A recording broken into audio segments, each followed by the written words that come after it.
welcome to Elisabeth Hogarth Designs. It is day 5 of my Christmas card making, and today I am going to be working with a set of stamps, a set of papers and a couple of techniques using paper piecing and decoupage.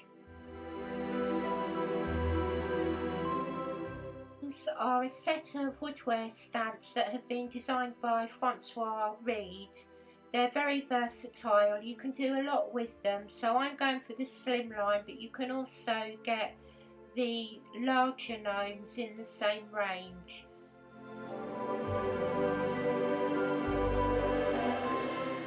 In these stamps I'm going to be working with a set of papers from Craft Consortium. These are the Craft Papers Essential range. So we've got the Ink Drops Candy, and I'm going to take some of the pink from there. I'll be making the gnome's outfit from the Tartan papers. The first card featured the red tartan, but I'm going to try it in the greys and blacks this time.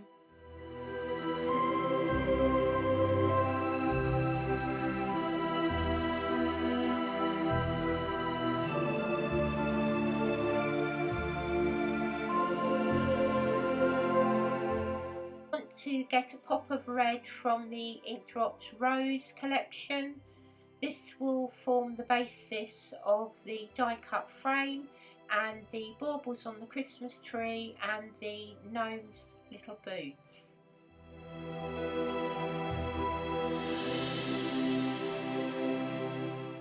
Then to create the Christmas tree I'm going to use the Festive papers because most of them feature foliage of one type or another that you find at Christmas time.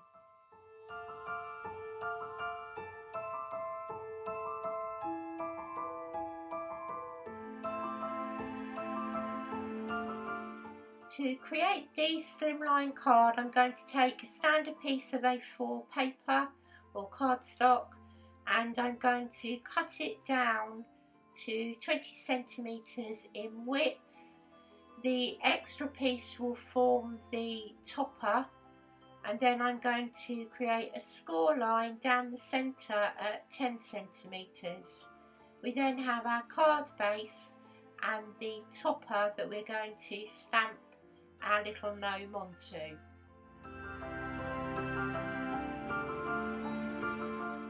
Next I'm going to stamp my images. You can use a stamping platform, but I've got a slimline stamping block and I find that it works well with the long stamps in this range. I want to have a little bit of a cushion underneath the paper, so I'm going to bring in my mixed media mat.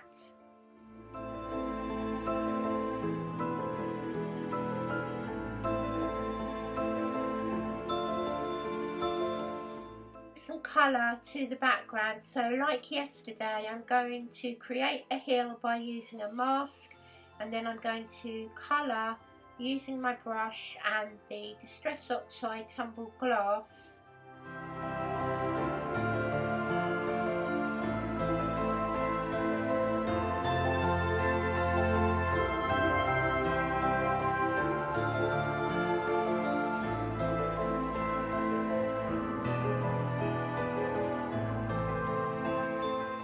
Then using a slimline cutting die I'm going to cut the main background topper of the card.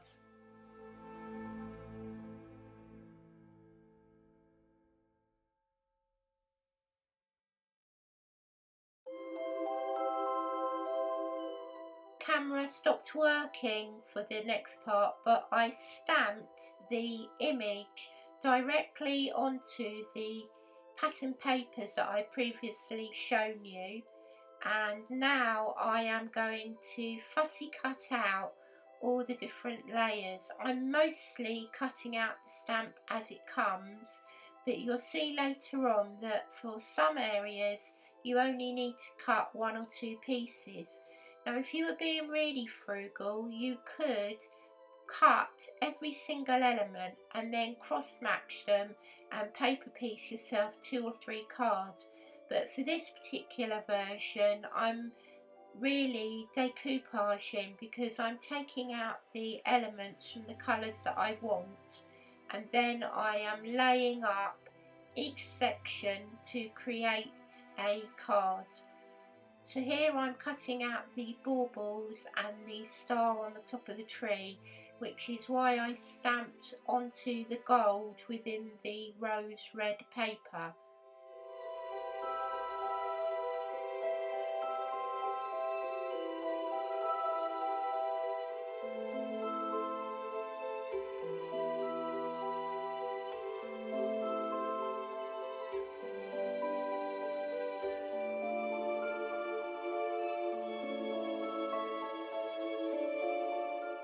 The festive paper works brilliantly as a Christmas tree.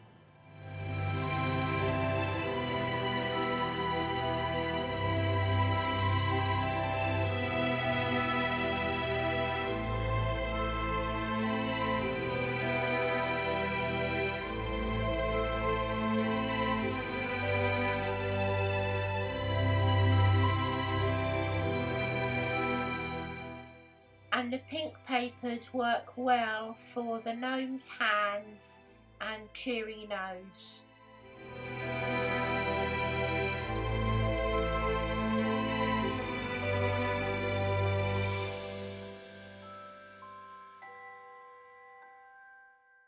To create a sparkly beard, so I stamped again onto some white glitter card. I only stamped out the area that I needed, so I'm going to bling up the gnome's beard and the little snowball at the end of his hat.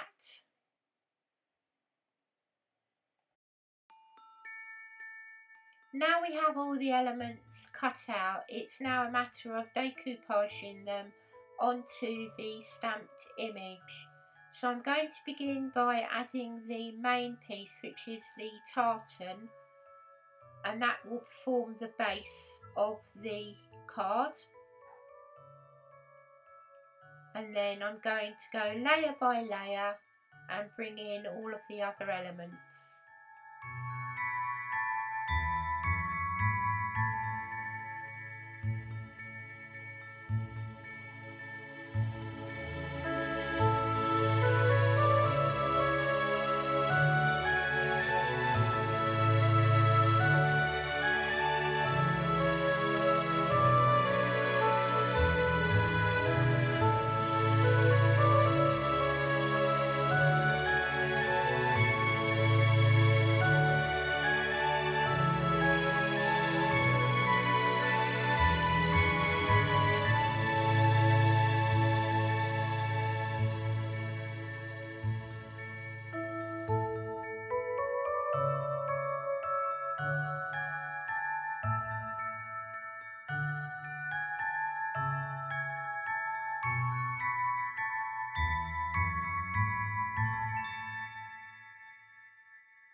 Ready to assemble the card, so I've die cut the frame using the same slimline die from Lisa Horton Crafts and some rose red paper, and I'm mostly using wet glue, but on this particular card I'm going to use a very thin layer of 3D tape.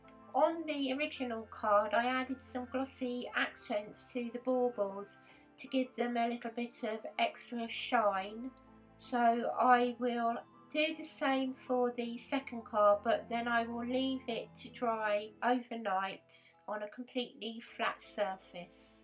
I hope you're enjoying these videos. Please leave a comment below to let me know what you think, and I look forward to welcoming you back tomorrow for day number 6. Bye bye for now.